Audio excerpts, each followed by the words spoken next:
ಸುಬ್ಬು, ನಾನ್ ಗೆದ್ಬಿಟ್ಟೆ ಸುಬ್ಬು, ಗೆದ್ಬಿಟ್ಟೆ ನಾನು. ಏನಾಯ್ತು ಮೇಡಮ್?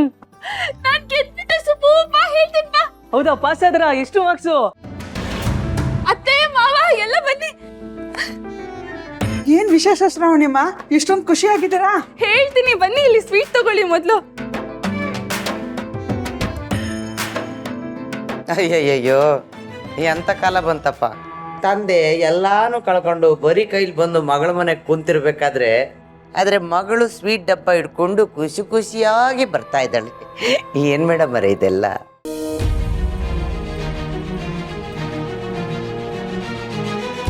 ಯಾಕೆ ಖುಷಿ ಪಡಬಾರ್ದು? ಅದರಲ್ಲೂ ಅಪ್ಪನ ವಿಷಯ ಅಂತ ಬಂದಾಗ ನಾನು ಬರೀ ಖುಷಿ ಪಡೋದು ಮಾತ್ರ ಅಲ್ಲ, ಹೆಮ್ಮೆ ಪಡ್ತೀನಿ.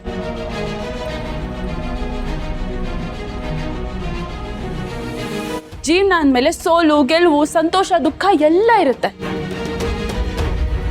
ನೀವೇನೋ ಹೇಳ್ತಿದ್ರಲ್ಲ ನಮ್ಮ ಅಪ್ಪ ಎಲ್ಲ ಕಳ್ಕೊಂಡ್ಬಿಟ್ಟಿದ್ದಾರೆ ಅಂತ, ಅದು ನಿಮ್ಮ ಭ್ರಮೆ ಅಷ್ಟೆ.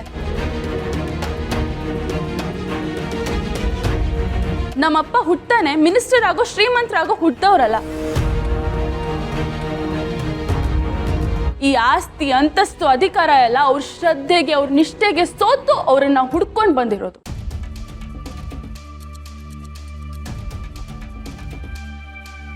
ಇದು ಯಾವುದು ಮನುಷ್ಯನ್ ಶಾಶ್ವತ ಅಲ್ಲ. ಆದ್ರೆ ಅಪ್ಪ ನಿಜವಾಗ್ಲೂ ಸಂಪಾದನೆ ಮಾಡಿರೋದು ಏನ್ ಗೊತ್ತಾ? ಅವ್ರು ಯಾವತ್ತೂ ಕಳ್ಕೊಳಕ್ಕಾಗದೇ ಇರುವಂತ ವ್ಯಕ್ತಿತ್ವ.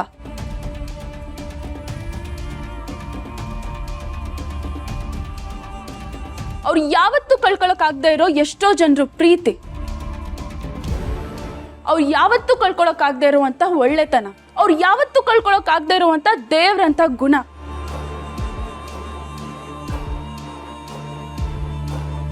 ಇಷ್ಟೆಲ್ಲ ಆಸ್ತಿ ಇರೋ ನಮ್ಮಪ್ಪ ಖಾಲಿ ಕೈಯಲ್ಲಿ ಕೂರಕ್ ಹೇಗ್ ಸಾಧ್ಯ ಕಾಂತಮ್ಮವ್ರೆ?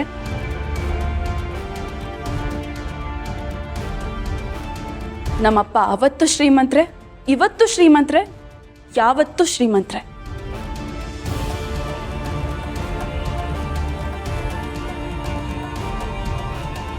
ಆದ್ರೆ ಅದು ಹಣದಲ್ಲ, ಗುಣದಲ್ಲಿ. ಪ್ರತಿ ಎಕ್ಸಾಮಲ್ಲೂ ಫೇಲ್ ಆಗ್ತಿದ್ದಿದ್ದು ಹುಡುಗಿ ನಾನು.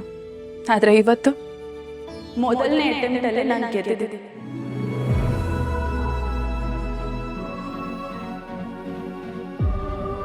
ನನಗೆ ಕೆಲಸ ಸಿಕ್ಕಿದೆ.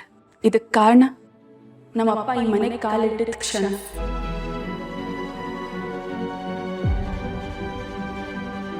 ನಾನು ಎಷ್ಟೇ ಸಾಧನೆ ಮಾಡಿ ಒಳ್ಳೆ ಹೆಸರು ಮಾಡಿದ್ರು, ಆ ಒಳ್ಳೆ ಹೆಸರಿಗೆ ಕಪ್ಪು ಮಸಿ ಬಳಿಯೋದಕ್ಕೆ ಮಗಳು ಅನ್ನೋ ಹೆಸರಲ್ಲಿ ನನ್ನ ಶತ್ರುವೇ ಮನೇಲಿದ್ದಾಳೆ. ಇಂಥವಳನ್ನ ಮನೇಲಿ ಇಟ್ಕೊಂಡು ಕೊರಗೋದಕ್ಕಿಂತ ಕೊಟ್ಟು ಹೆಣ್ಣು ಹೋಗ್ಲು ಹೊರಗೆ ಅಂತ ತೊಳ್ಕೊಳ್ಳೋದು ಒಳ್ಳೇದು. ಇವಳು ಮಾಡೋ ಕೆಲಸಗಳಿಂದ ಒಂದಲ್ಲ ಒಂದು ದಿವಸ ನನ್ನ ಮುಖಕ್ಕೆ ಮಸಿ ಬೆಳೆಯೋದು ಗ್ಯಾರಂಟಿ. ಇಷ್ಟು ದಿವಸ ಸಹಿಸ್ಕೊಂಡಿದ್ದು ಸಾಕು. ಅದಕ್ಕೆ ಈಗಿಂದೀಗಲೇ